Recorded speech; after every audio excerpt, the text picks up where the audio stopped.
par les réseaux sociaux, parce que moi-même, je ne sais pas quand ça s'est passé.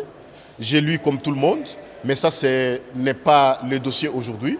Je crois que nous sommes venus déposer notre procès verbal pour que le pays avance.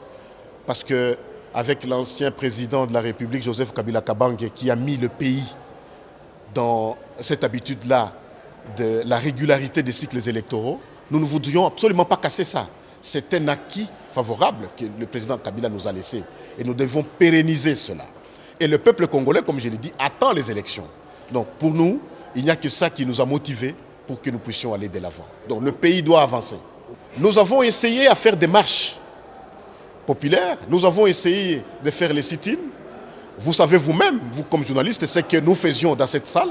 Je ne sais pas qui est ce député de l'opposition qui a fait du boucan plus que moi dans cette salle, comme opposant, comme leader de l'opposition.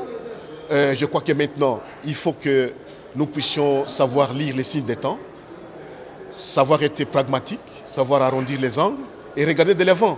Donc nous devons organiser ces élections en bonne et due forme pour que le peuple congolais puisse lui-même se choisir ses propres élus, son propre président de la République en 2023, ses propres députés nationaux, ses propres sénateurs, ses propres gouverneurs. Donc ce n'est pas à nous, les acteurs politiques, à bloquer ce processus électoral qui est déjà en cours.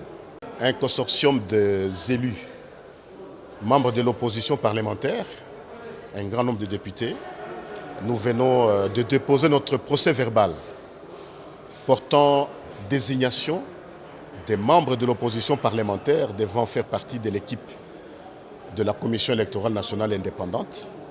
Et cela fait suite à l'appel du président de la République, chef de l'État, demandant à l'opposition parlementaire de se joindre au processus électoral déjà en cours pour permettre au pays d'organiser des bonnes élections pacifiques, inclusives et crédibles.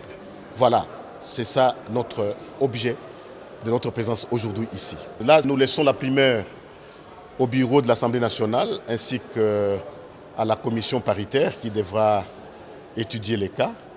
Mais sinon, nous voulons dire au peuple congolais que le temps est venu pour que nous puissions avancer. Vous avez suivi les pères spirituels des églises, surtout les évêques, qui ont dit qu'il y a un temps pour se quereller, mais un temps pour avancer.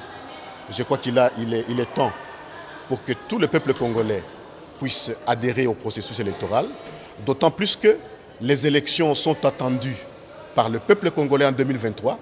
Le peuple congolais ne voudrait pas entendre parler du glissement.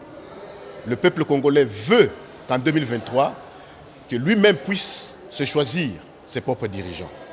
Vous savez, au niveau de mon parti, le PPRD, ainsi que du FCC, le son des cloches n'est pas le même partout. Il y a des députés qui disent que nous devons adhérer au processus, mais il y a d'autres, des caciques, qui ne veulent pas entendre parler de ça. Est-ce que sont-ils dans le processus de blocage des élections? Mais ça, nous ne sommes pas là. Nous voudrions vraiment qu'il y ait élection.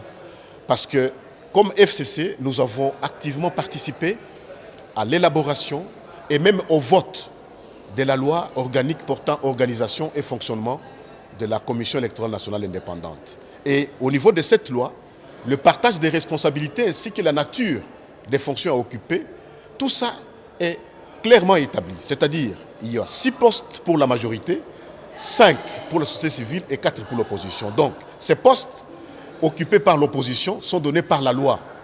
Voilà pourquoi les députés viennent de déposer leur procès verbal qui sera examiné par le bureau et la commission paritaire.